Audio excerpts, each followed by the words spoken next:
Simpson murmured in Jesse's ear. "Carl Radbourne," Jesse said. "All-pro tackle. Shall we get his autograph?" "Just letting you know," Simpson said. Jesse slid through the quiet crowd with Simpson behind him. "Hey!" Radbourne yelled. "Run for your fucking life! It's the Paradise Cops!" Radbourne was 6'5" and weighed more than 300 pounds. Standing on the bar, he seemed too big for the room. Jesse smiled at him. "Should have brought an elephant gun," Jesse said. "Shit," Radbourne said and jumped down off the bar, still holding the whiskey bottle.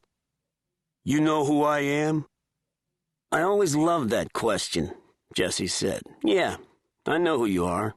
Jonathan Ogden knocked you down and stomped on your face when you played the Ravens last year." "Fuck you," Radbourne said. "Oh," Jesse said. "I hadn't thought of it that way." A few people snickered.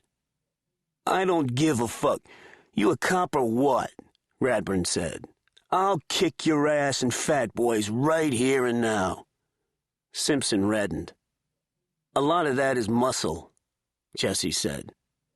"I play football," Radbourne said. "You play football, you'll go with anybody. You ready to go?" "It'd be better if you walked outside with us," Jesse said. "Fuck you." "I'll take that as a no," Jesse said. "Suit, give me your stick." Simpson took the nightstick from the loop on his belt and handed it to Jesse. "You think that fucking toothpick gonna matter?" Radbourne said. He was 6 inches taller than Jesse and more than 125 pounds heavier. Jesse took the stick from Simpson and with one motion hit Radbourne in the testicles with it. Radbourne gasped and doubled over. Jesse stepped around him quickly and hit him behind each knee with the stick.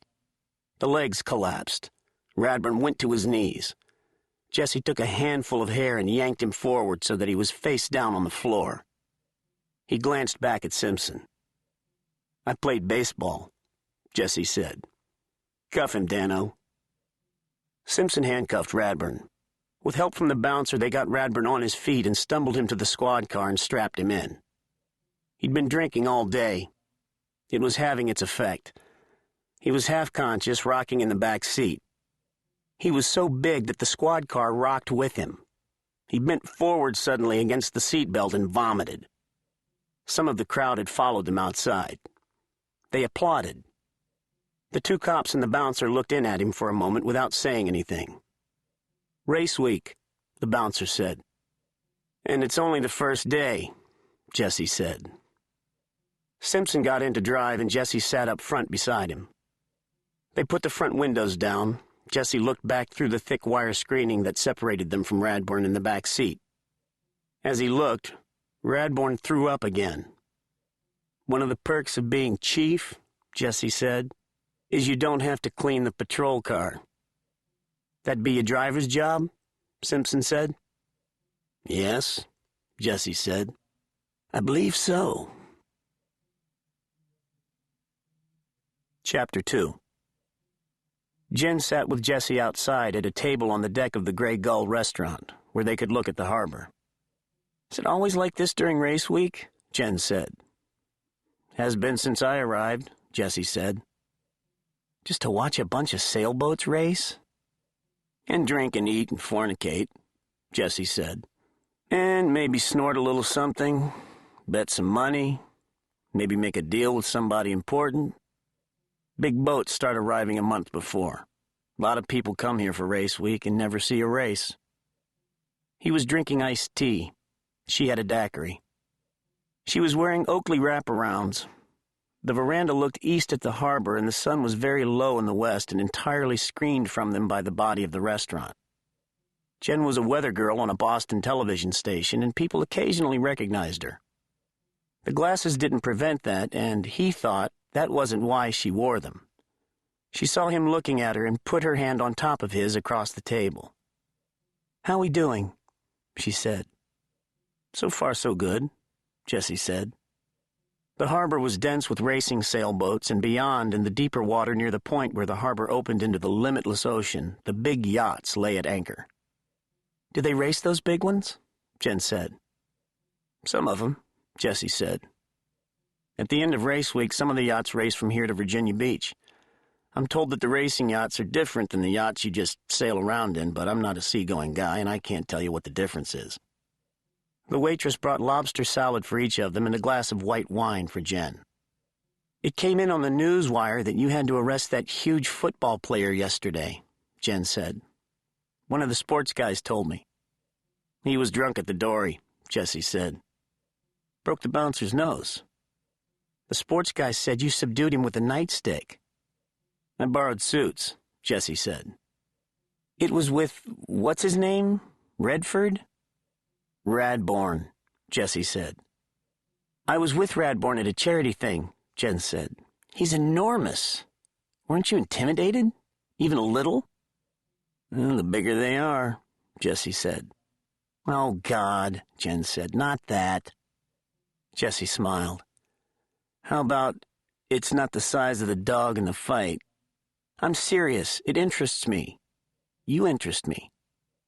If you've been a cop, Jesse said, especially a big city cop like I was, after a while you sort of expect to handle it. But he's twice your size. It's not really about the other guy, Jesse said. It's about yourself. So what's your secret? Jesse grinned. Usually it's backup. And this time?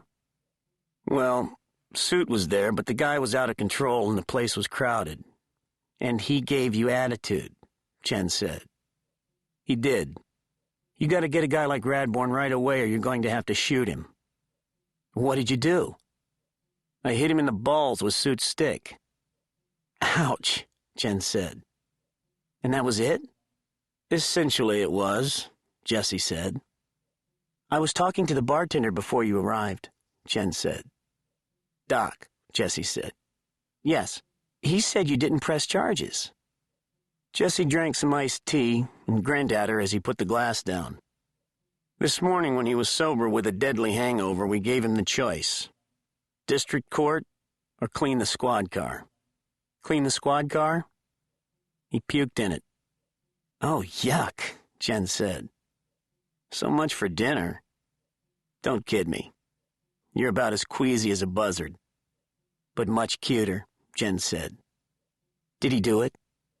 He did, Jesse said. And we let him walk. With his hangover, Jen said. Awful one, as far as I could tell. You would know about those, Jen said. I would. They ate their lobster salad for a time. It was mediocre. Jesse always thought the food at the Grey Gull was mediocre, but it was a handy place and friendly, and had a great view of the harbor on a summer night sitting on the deck. Jesse didn't care much what he ate anyway. When they finished supper, they walked along the waterfront for a stretch. The streets were full of people, many of them drunk, some of them raucous. Jesse seemed not to notice them. I brought my stuff, Jen said. For an overnight? Yes, Jen said. I'm not on air until tomorrow afternoon. You bring it in the house? Yes.